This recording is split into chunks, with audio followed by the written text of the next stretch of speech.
Hi, my name is Sonali Mirpuri, and I'm a current senior in the Georgetown College, majoring in government and history with a minor in education, inquiry, and justice. For my senior history thesis project, I conducted a microhistory of the Ben Ali family, a story of identity formation and negotiation in Washington, D.C. My thesis adopts a microhistory format where I outline the complex narrative surrounding Ben and his family. This format allows us to analyze his life based on historical moments that activated each of his identities. In viewing this in-depth analysis of his life, we can observe intergenerational changes within his family and Washington, D.C. as a whole. My thesis research was supplemented through oral history interviews with his wife, Virginia, two of his three sons, Sage and Kamal, and one of his three daughters-in-law, Vida.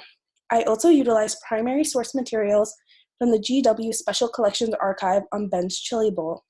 My research was also advised by Professor Ananya Chakrabarti in the Department of History, as well as Professor Allison Games, who ran the senior history thesis seminar. My thesis is divided into three different chapters. The first is Building Ben in Trinidad, where I contextualize his childhood and how his time in Trinidad served him as he immigrated to the United States. Forced into indentured labor, Ben's maternal grandparents arrived from India to Trinidad. Here, they embedded themselves in a growing IndoTrinidadian Muslim community. Ben was born in San Juan, Trinidad and Tobago, in June 1927. He gained exposure to Indian culture, Islam, and colonized ideations of blackness.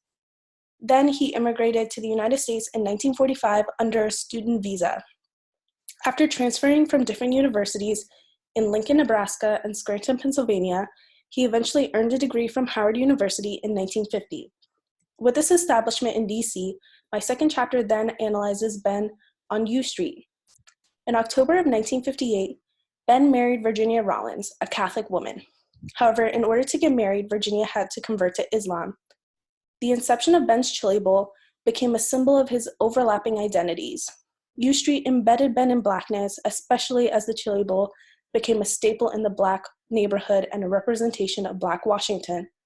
All this while, he maintained the outward practice of Islam and his ties to the IndoTrinidadian community. In this chapter, you really see the confluence of all his identities and how he practiced them in different ways. My third chapter then goes into building Ben through family and how the second generation constructs identity. Currently, Ben and Virginia's three sons, Sage, Kamal, and Nizam, operate the business. Through remembrance, Ben's identity is constructed through the stories of his sons and daughter-in-law. His identity thus evolves through the legacy of his children's choices.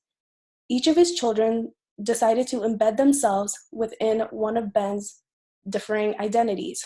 So then, through their stories, you can extrapolate how they remembered Ben and thus ascribed him his own identity. My microhistory results then illustrate the fluidity and dynamism of identity as a whole. Constantly in motion, identity cannot hold true to one form. We all embody multiple identities which are activated in different historical contexts.